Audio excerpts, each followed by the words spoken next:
from the TAC side. So they're like the two common options. So it's like a year to put in. Whatever. See, I just. Oh, so they're just yeah. So we can help. The only other one except is.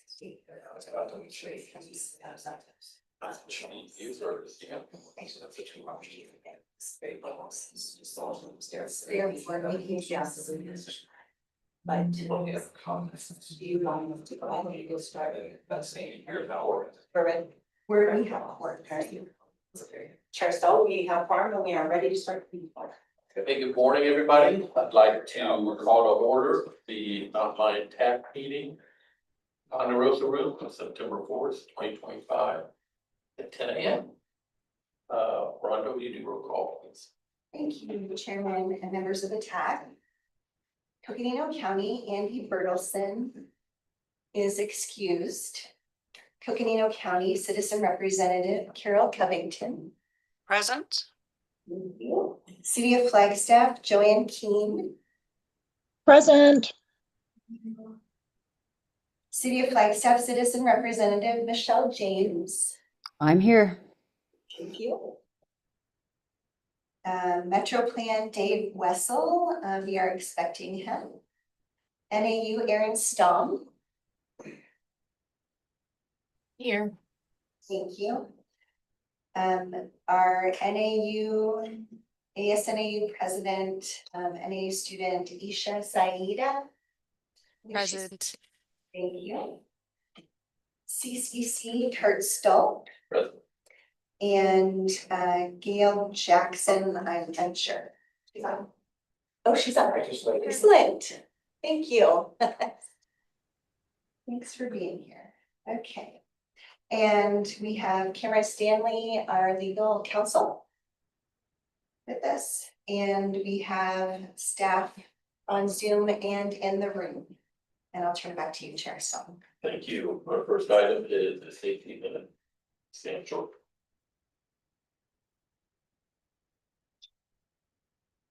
Thank you, Mr. Chair and members of the Transit Advisory Committee. So September is National Emergency Preparedness Month. We all know living in Northern Arizona, there can be an emergency situation arise at any time, whether it's a forest fire, flood event, or something else. One of the best things you can do to prepare for an emergency is to create a family emergency plan. This plan should have the following elements: a communication plan with your family, which is designates emergency contacts and meeting places. Knowledge of evacuation zones and routes. If your children do have cell phones, make sure that they do receive the emergency alerts in case you are not around them at the time the alert is initiated. A disaster supply kit with essentials like food, water, medications, and important documents, and also considerations for pets or any family members with any special needs. The family emergency plan should also include practice drills and a way to receive emergency information. These are only a few items to consider when preparing a family emergency plan. You can learn more online at ready.gov. Thank you and welcome to the September Transit Advisory Committee meeting. Thank you, Tim. Next item is milestone anniversary.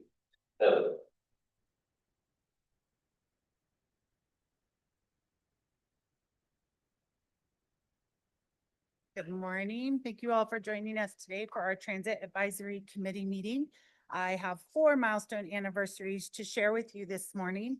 They are on the screen. So we'll start on the left-hand side with Rich Felipe. Rich has served with Mountain Line for 20 years as a transit bus operator. He was hired at the same time on the same day as Carlos Renzo, who now is a transportation service supervisor, but also celebrating 20 years. These 2 individuals have been a core part of our service delivery team for 20 years, reliably showing up for work with great safety records. Also want to recognize Sam Short, who just spoke.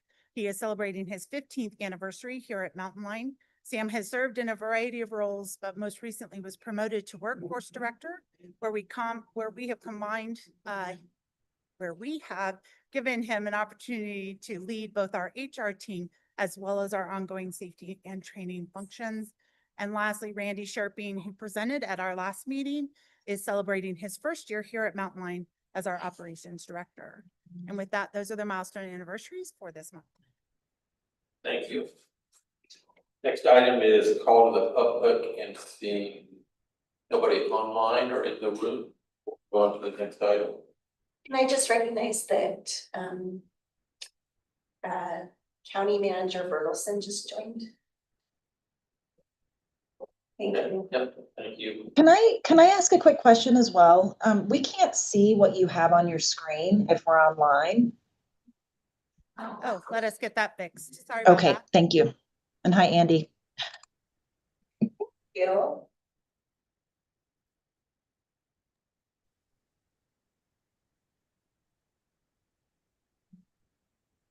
There you Okay. Perfect, thank you. Thanks for letting us know. Appreciate that. go. All right, thanks. And welcome, Andy, and good morning. Our next item is the approval of last month's TAC meeting. Is there any changes or corrections to the minutes for August 7th?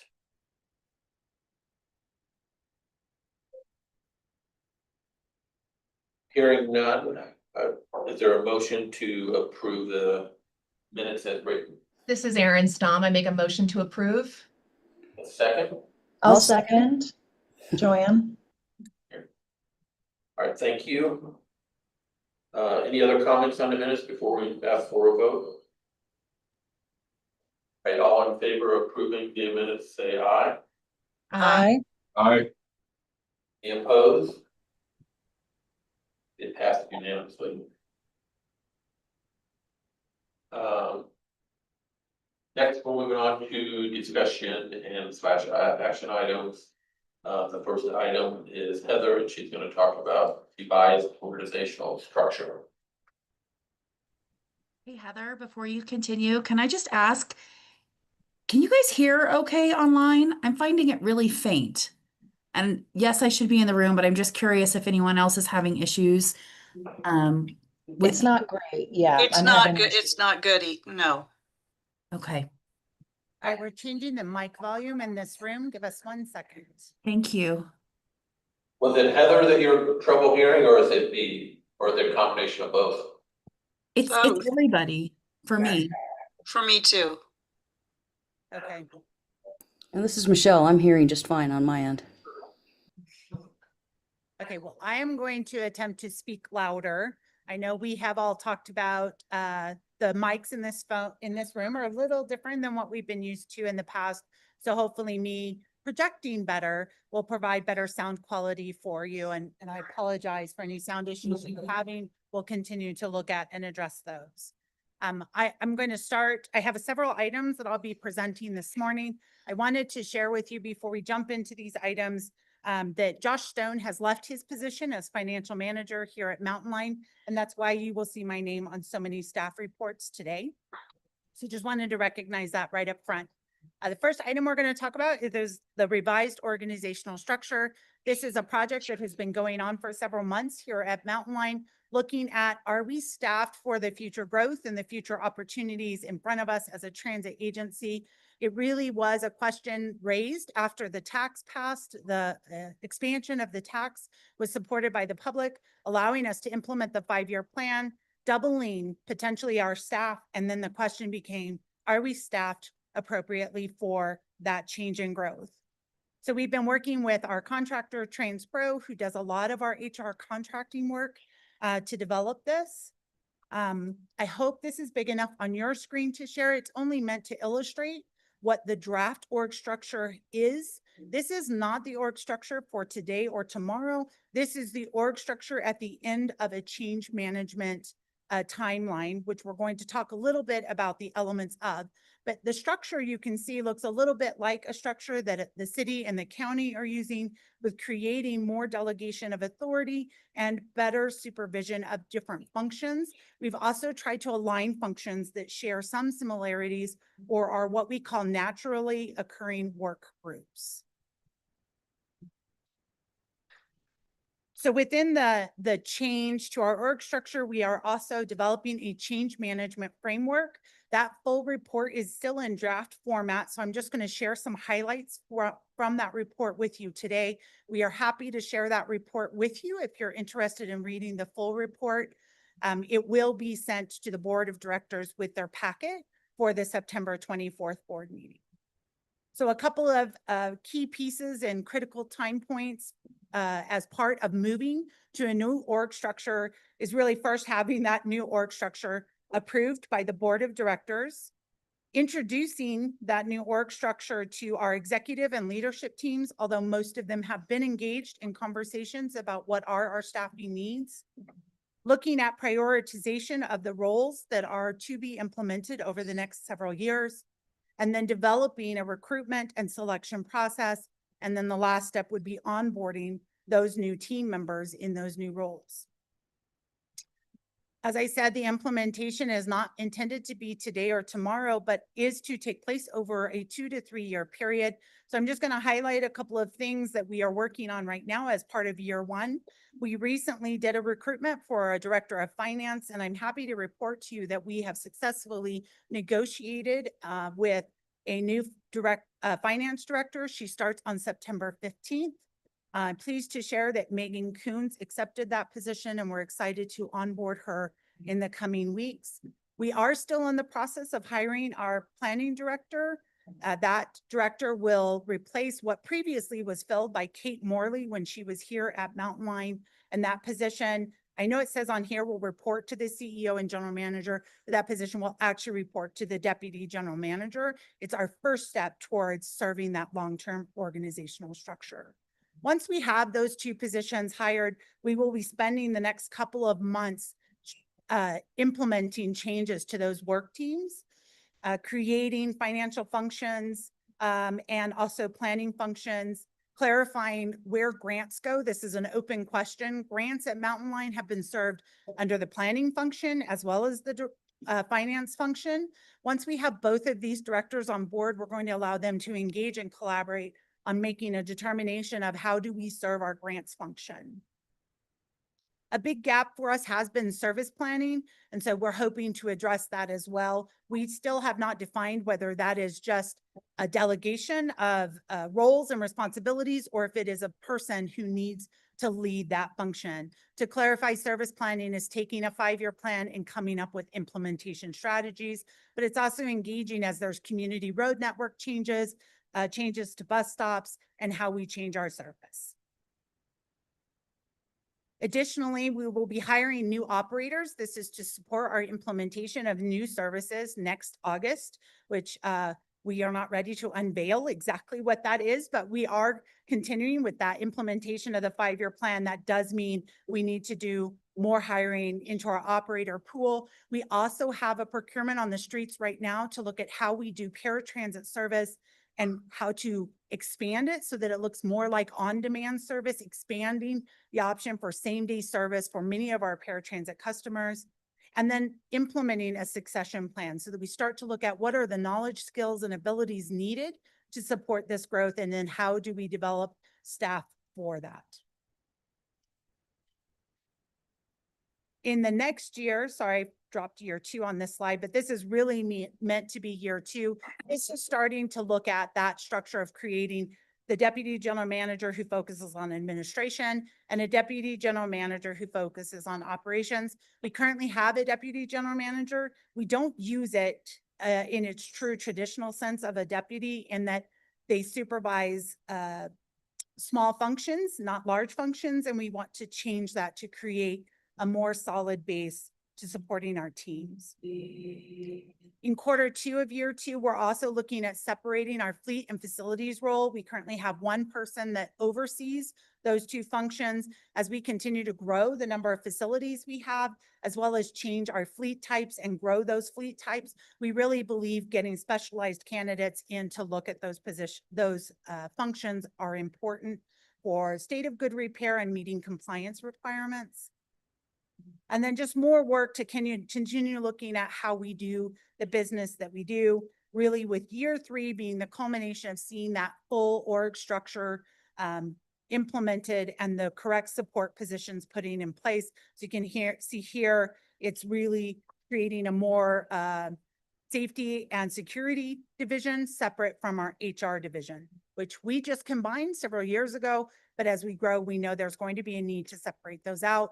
Anyone reading headlines right now know that the decision makers in Washington, D.C. are very focused on safety in transit. So we anticipate more regulatory matters to come out, and we want to be ready to handle those. There will be a series of communication points throughout this process. You can see here board of directors and executive team, but we'll also be doing communication efforts with our affected staff as well as non-affected staff. It's really important to create understanding and buy-in. And then also external stakeholders, making sure the public understands why this is needed. So our next steps are really development of the materials and communication strategies, measuring success throughout implementation. We'll be developing key performance indicators that we report back to you on the changes as we make them and the success with those changes. And then again, development of our staff and our learning opportunities. So with that, that's everything that I had prepared on this particular topic. Again, we will be asking the board to adopt this approach to a new org structure and adopt that change management framework. And I wanted to clarify that in a lot of situations, we don't bring the org structure to the board or the TAC, but because this has a financial impact on our next 5 years and our financial plan and our budgeting strategies, we felt it was very important to be upfront with the board about where we want to go and have that support so that we are budgeting accordingly. And with that, I'd be happy to answer any questions. Thank you. Do we have any questions, comments for Heather? Dave? Yeah, thank you, Mr. Chair. Heather, with all this change, do you have a sense of what the ratio of administrative overhead is to the full operation compared, before and after? I don't have that figure. I will certainly make sure we have it as we go into the board meeting, but I will tell you that the ratio is same today as it is 5 years from now. We're really only growing those administrative and oversight functions as we grow our staffing that are actually performing day-to-day transit services and mechanical duties and maintenance duties. Excellent, thank you. Any other questions or comments?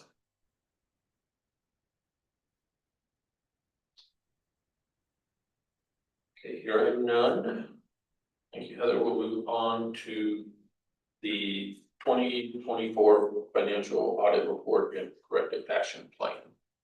Thank you. So I apologize, I don't have the financial audit report to share with you, nor the formal corrective action plan. So I just want to speak a little bit to a couple of the anticipated items that are in the staff report. This audit is roughly 9 months overdue at this point. We have a system in place to prevent that problem from happening again in the future. One of the key measures is getting that finance director on board to oversee this process. We have worked closely with Heinfield Meach, who is our auditing firm, to confirm that they have all of the information. They anticipate submission of a draft report to us by September 14th, allowing us to bring this report to the board for adoption this month and submission this month. I will add one caveat that we did seek an extension from the federal government, from the Office of Management and Budget, and we did receive an extension from March 31st to June 30th, but we have failed to also meet that deadline for a multitude of reasons. So the two anticipated findings that are in the report that we have discussed with Heinfield Meach, one was missing that reporting deadline of March 31st, and two, sorry, I lost my words. We have not performed appropriate internal controls to ensure that we were ready for this audit and had information prepared. A lot of that was related to a software conversion that was implemented a year ago that did not adequately test that conversion, and we had to redo it in the middle of the audit process. So we will have a corrective action plan on these items that include appropriate staffing, appropriate oversight. And we have shared with the board that I will be issuing a quarterly report to the TAC and the board to demonstrate that we have changed our practice to ensure that these kinds of oversight issues do not reoccur in the future. And I apologize, I know it's very hard to ask questions on a report that you don't have in front of you, but I would be happy to answer any questions you have about what we've accomplished to date or any concerns. I would be happy to try and address any concerns you have about where we are right now. Do you have any questions for Heather? I think I hit the thumbs up. I have a question, Heather. Yeah. Is it possible to get those reports sent out via email along with the reports from the previous item as well? Yes, Because are we offering, we're just listening, we're not providing any sort of feedback. yes. I would be happy to do that. I think that would be helpful to have those reports and then ahead of the meeting, because then we can offer, at least for me, I can offer better feedback on the things that are being presented. Yes, happy to do that. And I apologize. We don't like to send these reports out without the appropriate attachments. The change framework, I believe I will have the final draft this week and be able to forward it to you well in advance of the board packets. The board meeting has been moved. It is September 24th this month. So definitely have plenty of time for that. I will be honest, the financial audit reports, I'm struggling the most with saying I will get it to you with time for you to respond and provide comment before the board meeting, but we will send it to you. And if you have comments and feedback, we will be sure that that is a follow-up item in a future board and TAC meeting so that we're incorporating that feedback into our corrective action plan. Thanks, Heather. Of course. Gail, any other questions or comments?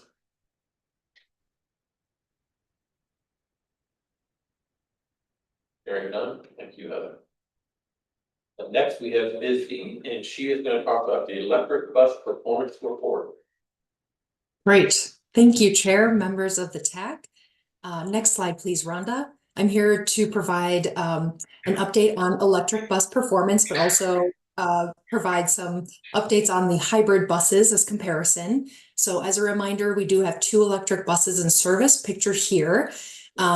Notice the battery capacity is different between the Gillig and the New Flyer, and you'll see that throughout the graphs that really makes a difference in the performance of the buses. And we are currently, while we do have 2 chargers available, we mostly charge with that ABB pantograph. It's the larger charging level.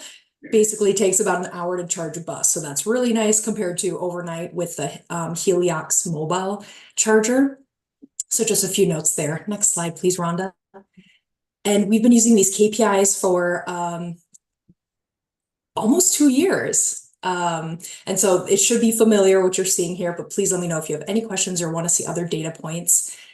This is not all of the data that is available. There is a lot, and staff does review a lot of it during our monthly EV working group meetings. So just information there. Next slide, please, Rhonda.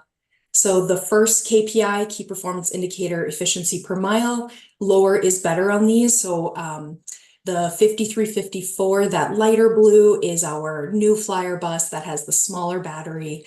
And then the 5355 is our Gillig bus that has a bigger battery. So you can see that the smaller battery performs a little better, lower is better. So that lighter blue dashed line is doing a little bit better. So New Flyer is doing a little bit better than Gillig. But later we'll kind of see that Gillig really is in service a lot more. It performs really great. We get great responsive service from the manufacturer when we need parts or something goes wrong with it, we need to fix it. So kind of interesting. This is one data point, but there's a lot more to it. And there is that blip on the orange. The orange is the hybrid buses. That's an average of all 28 hybrid buses in our fleet. And so there was that blip in spring 2024. There was just one bus that had very low mileage, and it skewed the entire average of 28 buses. So it looks awful on there, but averages, can be skewed by outliers. So you'll see that here, and then in the next slide as well. Next slide, please, Rhonda. Oh, sorry, the third slide, but this one is efficiency by temperature. So same data that we were seeing in the previous slide, but we're just adding temperature and we're taking off the hybrid buses. So really, as temperature changes, we'd expect battery performance to change. Specifically, colder weather typically makes batteries perform not as great because more of that battery charge is taken to heat up the buses, which is the majority. We only run heat on our buses with batteries, not with the diesel auxiliary heater, which is so cool. We're able to do that, just use the batteries, but we do see a lower performance on the colder months because we're running heaters on the buses. So that's what you're seeing here. Next slide, please, Rhonda. And the next two slides are about emissions and our environmental impact. So gallons of diesel avoided. Overall, let's see, I had calculated over, since September 2023, we have avoided 108,880 gallons of diesel between the hybrid buses in orange and the electric buses in blue. Next slide, please, Rhonda. And that translates to emissions savings. So here we're looking at carbon dioxide emissions saved. And since the electric buses went in September 2023, we have saved 905 tons of carbon dioxide emissions, again, combined between hybrid and EV. That translates to about 211 cars removed from the road for 1 year. So pretty cool to see our impact, and electric buses alone saved 130 tons of carbon dioxide out of that total 905 figure. Pretty cool. So next slide, please, Rhonda. This is my last KPI on electric buses. So we can see energy costs per mile. So here's, again, we see that huge spike in 5354's data in July 2024. Again, very low mileage. So I think it had one charge, and that just skewed the whole data set. So it looks pretty, it really draws the eye. But overall, you can see the averages since we put the electric buses into service in September 2023. And so these averages are taken since the beginning of time. So hybrid buses continue to be higher just based on fuel. So diesel costs per mile at 73 cents per mile. And then electricity for the New Flyer and the Gillig buses, it is lower. So again, just looking at the fuel costs, we are seeing some good savings with electric buses. And that's all I have for you today, and I'd be happy to answer any questions you may have. Thank you, Busy. That's good information. Do we have any questions or comments for her?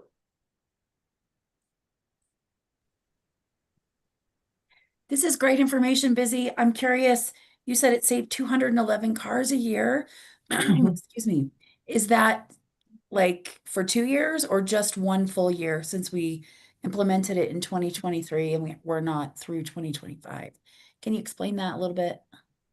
Yeah, and so this comes from the EPA website. It calculates emissions, and just translates that into something that makes more sense to people.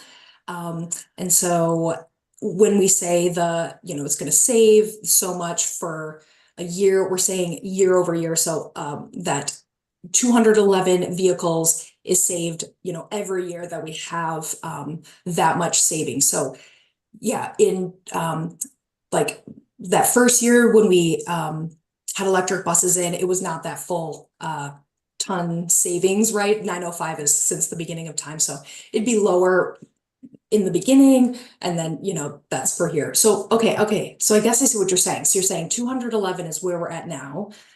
And so how does that translate back to September 2023? I guess this is more just the snapshot over time. And so, yeah, if it's 1 year, I think we can say that, 1 year of data, 211 cars for 1 year is what I'm saying. Thanks for asking that question, and I haven't had to explain that out, but Got it. yeah, hopefully that made sense. It does. Thank you for the data. Any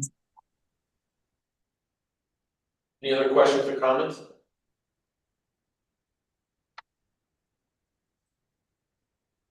All right, thank you. Busy, you're up again. It's time for biannual performance report. Great, and Rhonda, if you move forward, thank you. A couple slides, that first slide. Awesome. Great, thank you.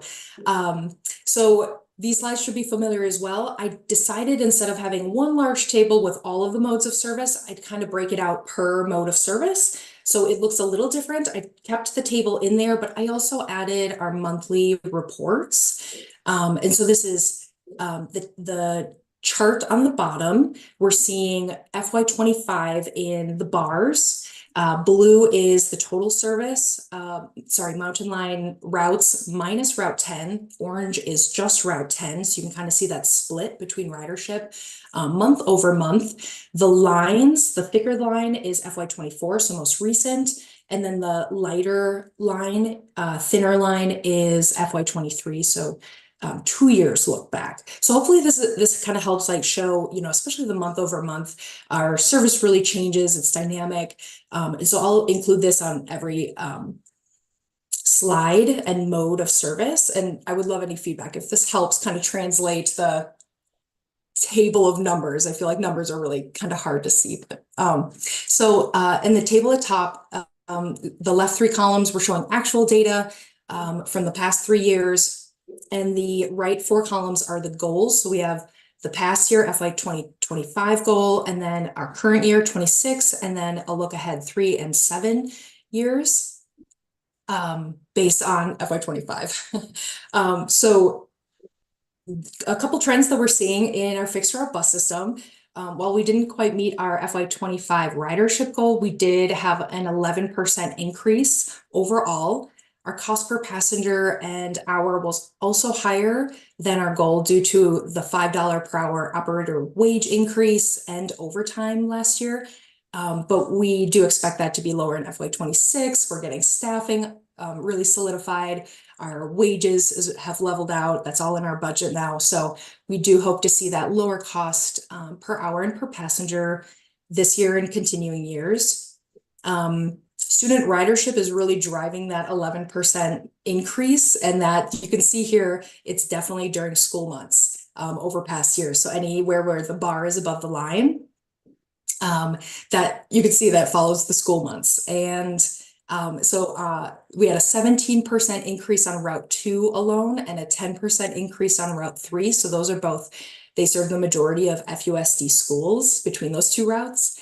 And then a 16% increase on Route 10 serving NAU campus. And a big part of that is we put out 5 buses again on Route 10. It was 4 buses, now it's 5. It went from 10-minute service to 8-minute service. Again, frequency really drives ridership.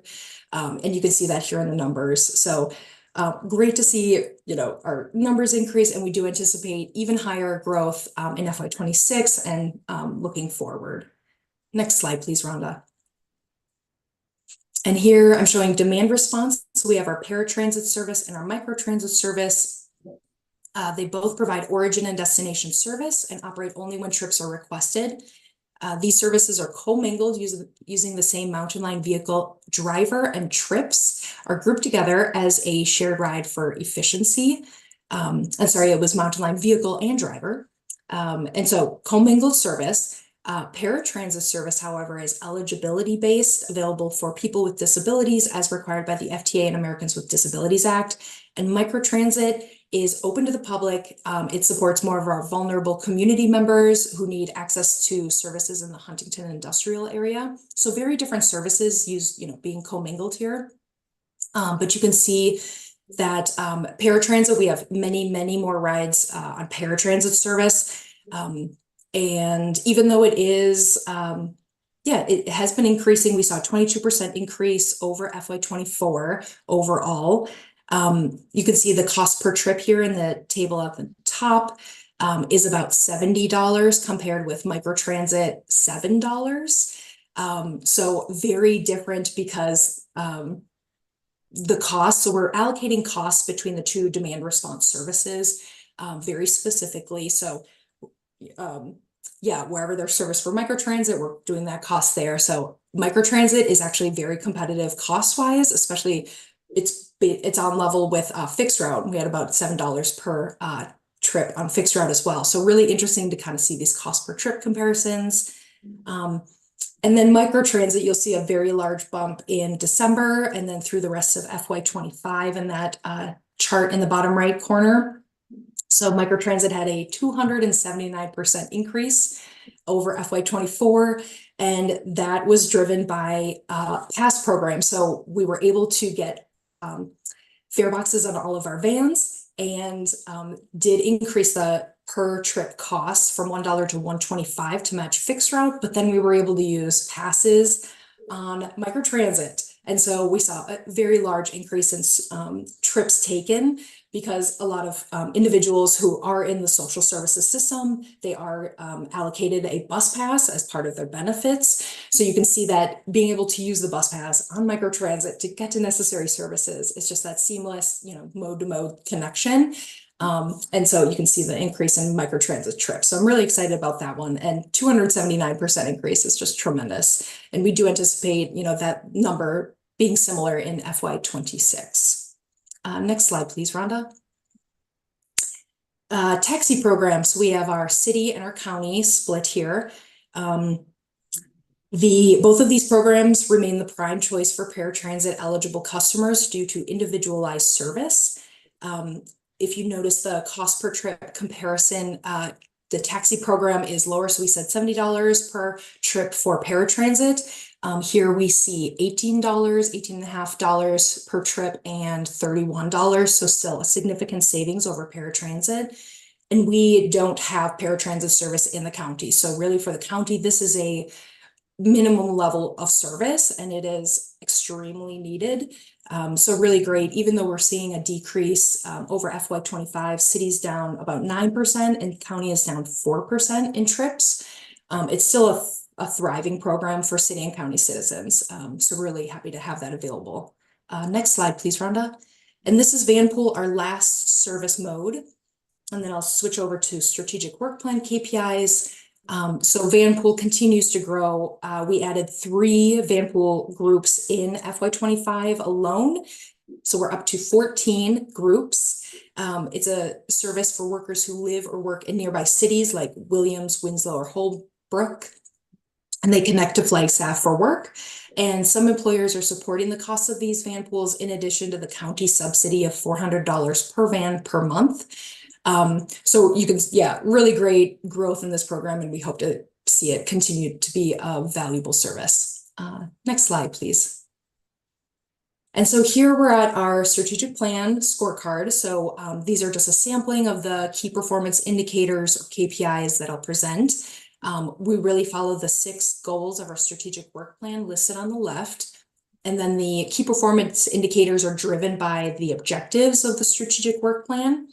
So just to note that Heather will be presenting work plan updates in October. And so I will be bringing updates to KPIs that match any updates to objectives. So some of these might change. We do see the scorecard that you're seeing here remaining the same. A lot of these are very relevant. It makes sense. So, but staff do want to be nimble when something doesn't help us make decisions. We wanted to implement this to help us use data to drive decision making. And so if it's not serving its purpose, we really want to make sure that we're keeping that updated and fresh for staff, so it's helpful. And so, just wanted to make a note that there will likely be some changes in the next month from what you're seeing today. So next slide, please, Rhonda. And I'll explain each of these goals and various KPIs per goal. So here's our service excellence goal. On-time performance in May of this year, we did update the bus service just to include early departures, things that we can control. We did not meet our goal of 95% on bus. We're still at 92%, but we're still continuing to work on that. That is part of operators' performance reviews quarterly and annually. Paratransit and microtransit also doing good. I mean, it's great to see everything above 90. That's always nice. Microtransit, we're doing much better. We're meeting our goal. Paratransit, monitoring it, making sure to work with staff on where we're seeing those late services provided. The other 3 KPIs that are in boxes are ones that you've seen before. I do want to note that the FY24 boardings per capita is wrong. It's supposed to be 21. I transcribed it incorrectly. So we have increased our boardings per capita, as ridership increases. the boardings per capita increases, and that's just ridership divided by the Flagstaff 2020 census population number. So just trying to get a more realistic sense of ridership in a community, and that's something that we can compare with peers, which is always helpful.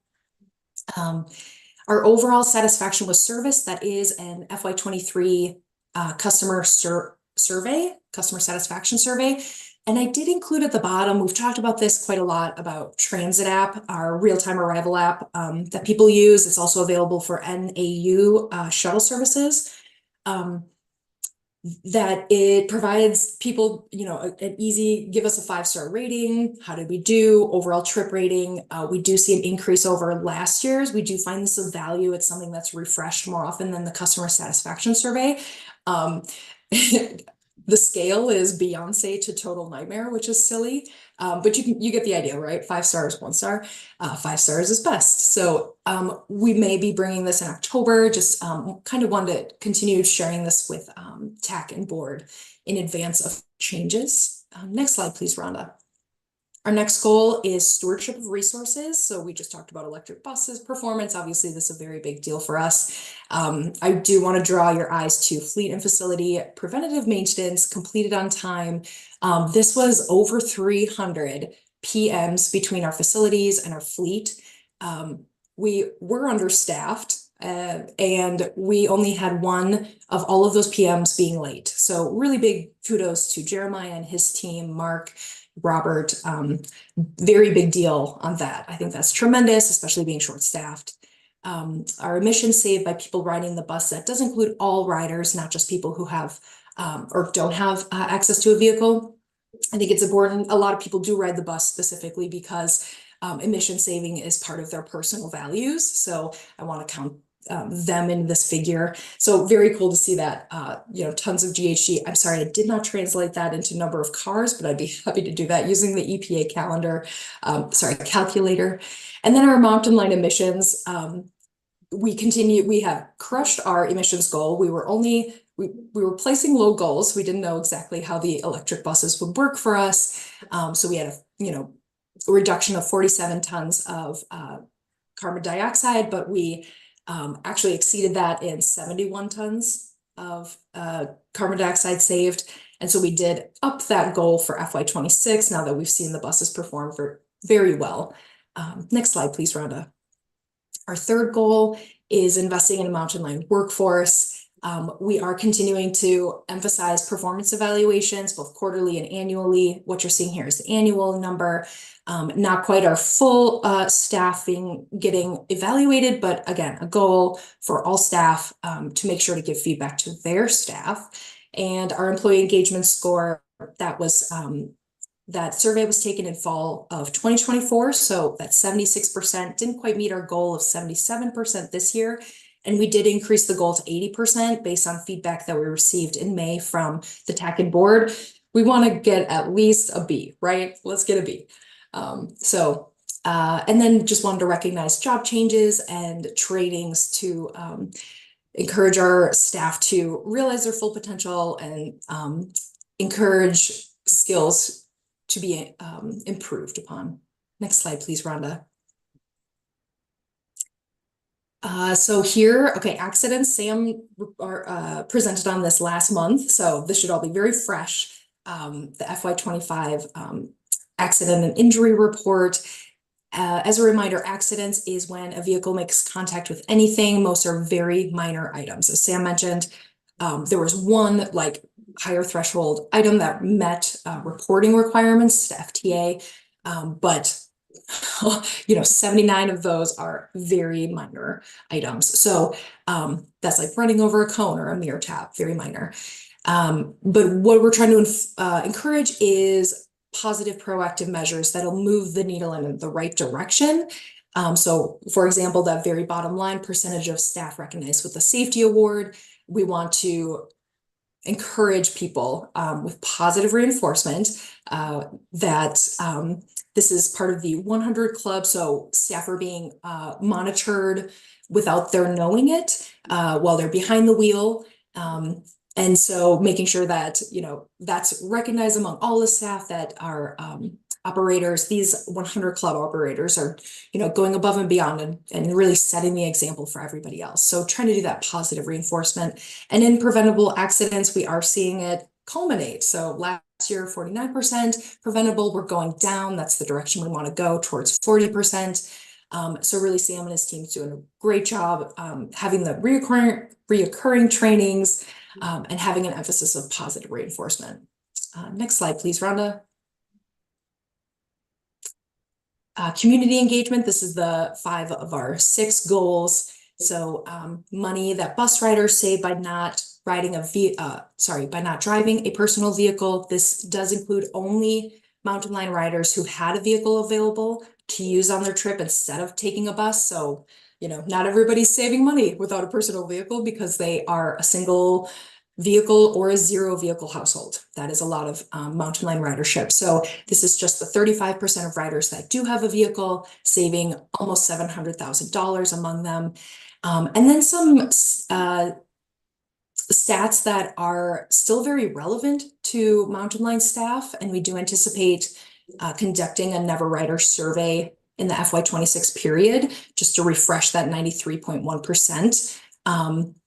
And understand, where are we at in community value of services. So keeping that on there, the Flagstaff residents agree that traveling by bus is easy. That Flagstaff citizen survey is given at a very odd times. It's never a regular tempo. So FY21 was the last time it was provided. So we're kind of carrying that over. It still is of value, but maybe there's something else. So again, staff's kind of looking at these, making sure that the KPIs that we're using are relevant and helping us make decisions.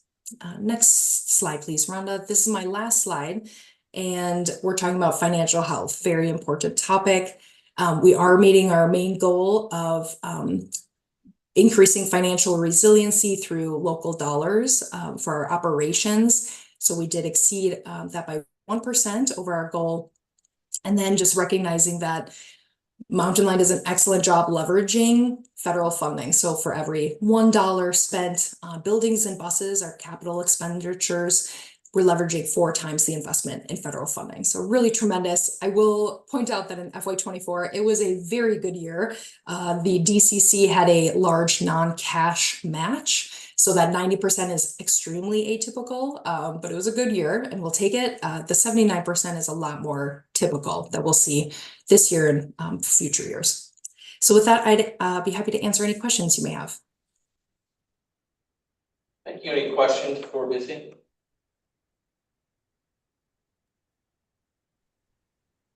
I have a question. I'm so sorry. I have so many questions today, Busy. You mentioned a 30% increase with Vanpool for businesses, that you added 3. And I'm just curious, can you tell us which businesses and what you contribute that increase to? I wish I could tell you which businesses it Gail, but I would love to get back to you on that. That's a great question. Lorena is our wonderful coordinator on that program, and they are out of the office right now. But let me get back to you on that. I do know that a lot of them are previous ones were like Forest Service, some health providers, like the I'm gonna get it wrong, but health providers between Winslow and in here in Flagstaff. But and if anybody in the room, Heather or Jackie, may know, I'll just give them an opportunity if they know. The new Vanpool. We don't have the specifics, but maybe it's helpful, Busy, to talk about where did the van pools go or come from, just as illustrative of what businesses we might be engaging in adding van pools. Yeah. So where the main places we're coming from are Williams, Winslow, and Holbrook. I know that we've added a few more on from that, and I'm quickly trying to get to a slide that we did for a grant to demonstrate such things. But yeah, I know Forest Service and health departments, or health providers are a bigger driver, but Gail, I'd be happy to get all that information to you, the specifics. Awesome, thanks. Any other questions or comments?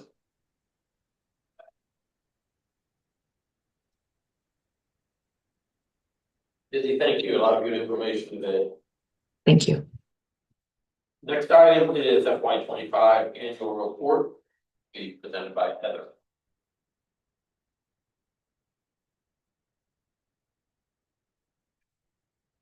So good morning again. And I'm going to start with another apology. You don't have the annual report in your packet because it's not ready. This is one of the items that we are working fast and furious to finish.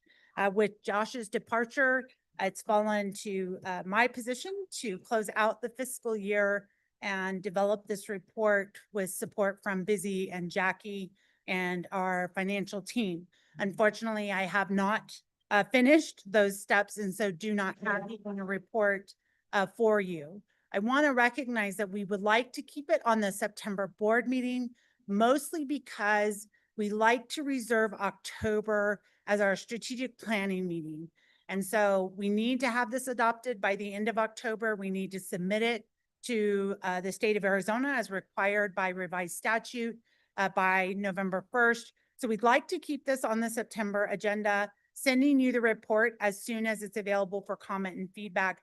But I will recognize that I am not 100% positive that we will have the report done in time for it to be in the board packets. And if that is true, we will have to table this item. So I apologize. I don't have the report for you. I can't even give you anticipated results at this time.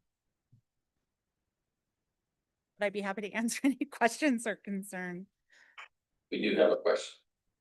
Heather, I have a question. I guess I want to just make sure that if we do have the report, that we're given some time to look at it before it's on the agenda for the board meeting.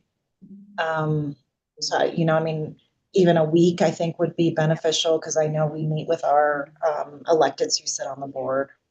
Yes. So the Okay. goal would be that the report is provided to all of you. All three of the items today that I've said, sorry, I don't have the report for you. All three of those would require us to get those reports to you the same time we send to the board. And we send to the board a week in advance of the meeting. We strive for maybe a day or two earlier than that. So you would have the reports at the same time. If these reports are not ready for board packet, any of the staff reports I presented today would be tabled for a future meeting. Okay, great. Thank you. I appreciate it very much. Of course. Any other questions? Okay, thank you.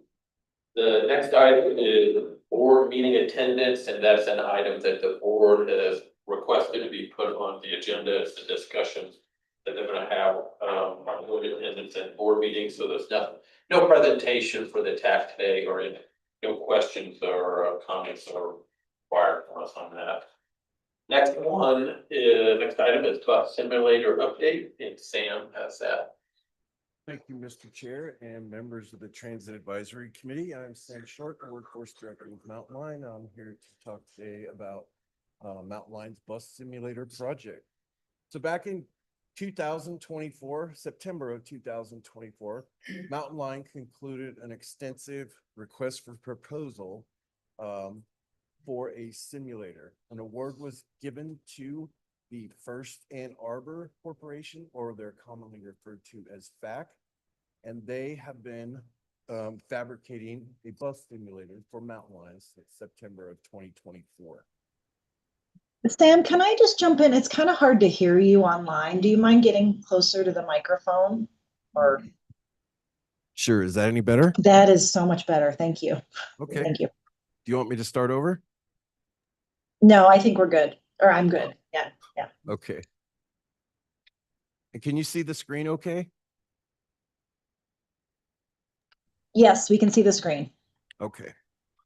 So in the first week of August of this year, we were informed by the First Ann Arbor Corporation that our simulator had in fact been completed. And that very next week, both Mountain Line trainers traveled to Ann Arbor, Michigan to receive some familiarization and initial training on our bus simulator. So you can see in the screen, that is our completed bus simulator with the Mountain Line wrap on it.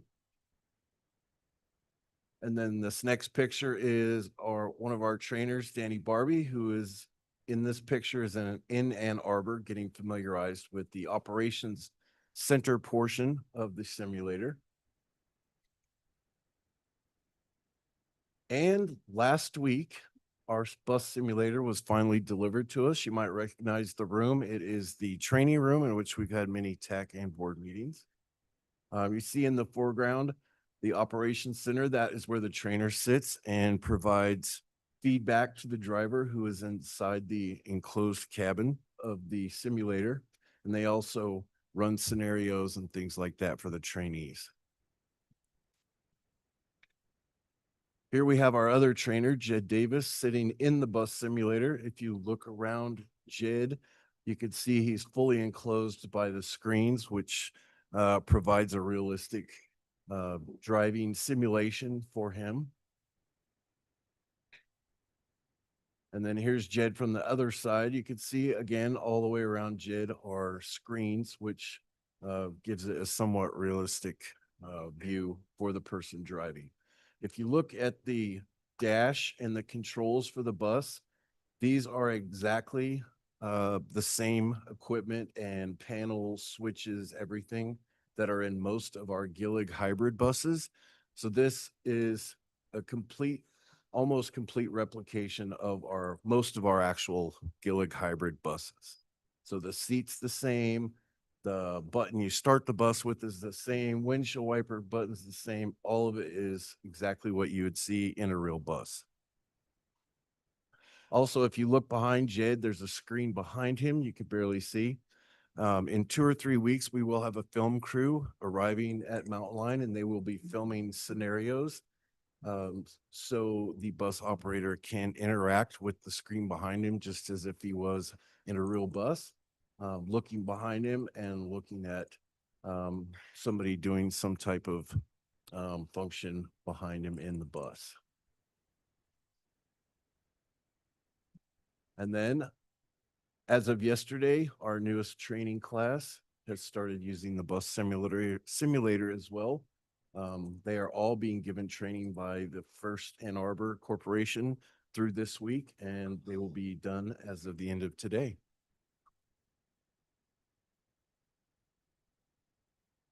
Any questions?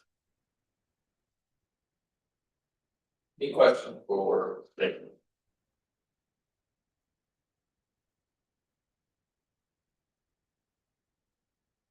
Thank you, Sam. Thank you.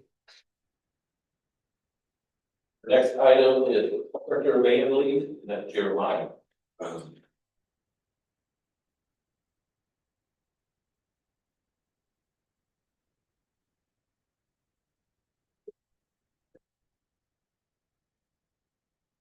Thank you, Chair and members of TAC. I'm here just as a simple celebration. So back in March, Busy attended a conference and put her card in a bowl to receive a free lease van for 3 years from Model 1. Turn my microphone. Is that better? I'm a little shorter than Sam. Side and step towards it as well. Let's try that. Is that better? Alrighty. So we're here just to celebrate it. The good news is with this is we can actually enhance our zero emission plan by utilizing it in our paratransit. So it's one of those things Mountain Line has wanted to pursue, but we've been waiting for our current fleet to get to the age of replacement. But with this 3-year lease, we get to try it for free.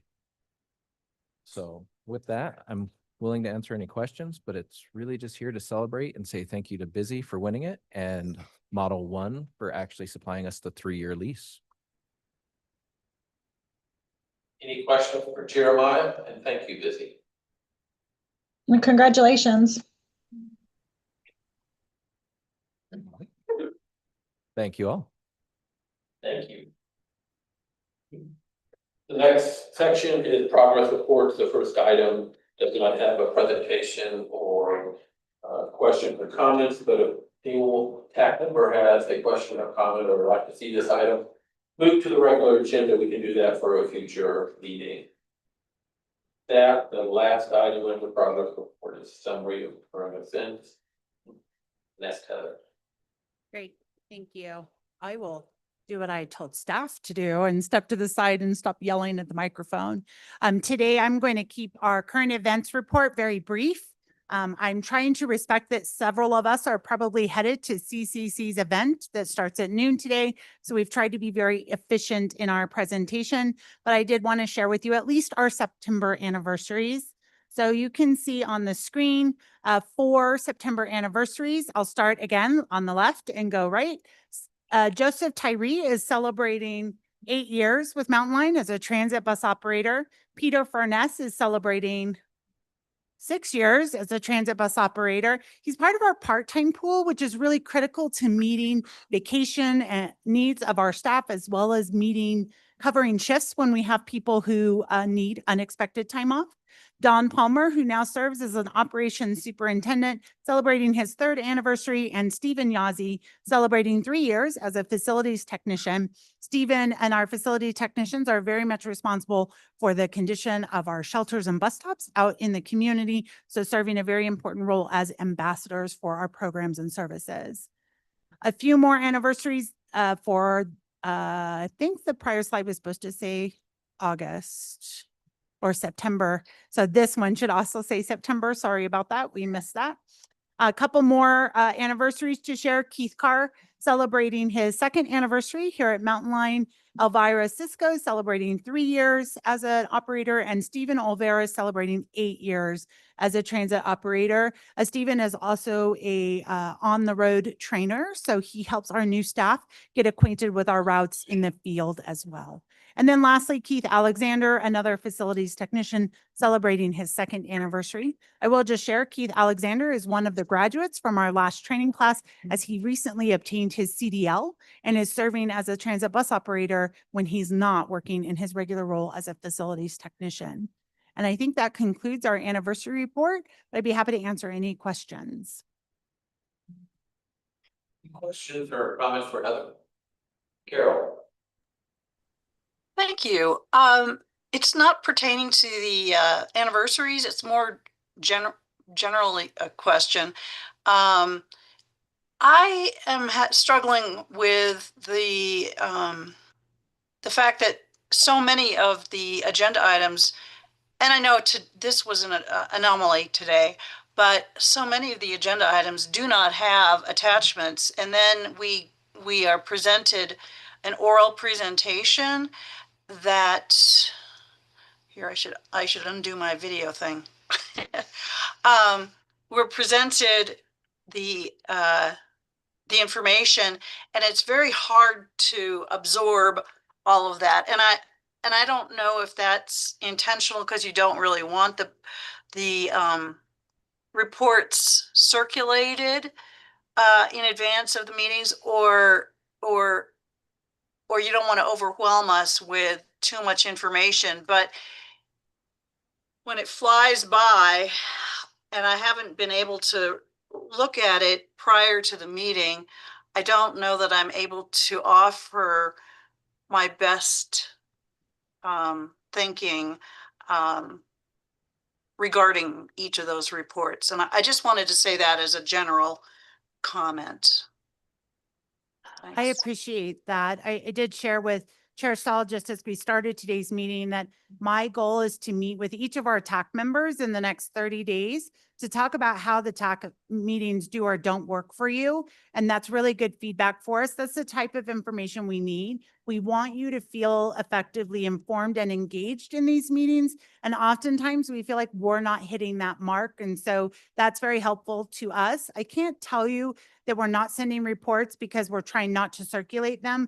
I think sometimes it's we want to focus on the content of the report with you and engagement versus having you review documents and just trying to find the right balance in those things. So I'd be happy to talk with you more, and we certainly will put this in the mix of what should the TAC and the TAC meetings look like as we move forward.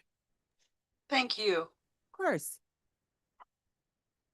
Thank you, Carol. Any other questions or comments about the anniversaries or just general feedback for today's TAC meeting? I think some of it too was the financial stuff, Yes. just getting that stuff together. I think in a normal situation that would have been included in our TAC for us to review, so. Yes.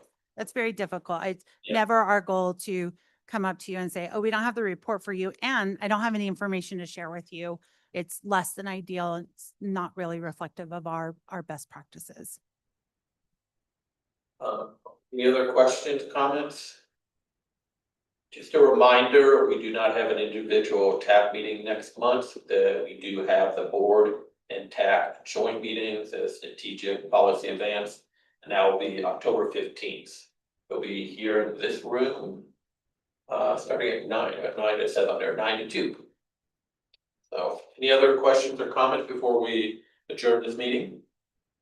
If I may, Chair Stahl, just a reminder for everyone that those joint meetings are intended to be in-person attendance. We don't have it really set up for hybrid. It's about engagement. We're going to have a facilitator here. And this year we will be looking at our strategic plan.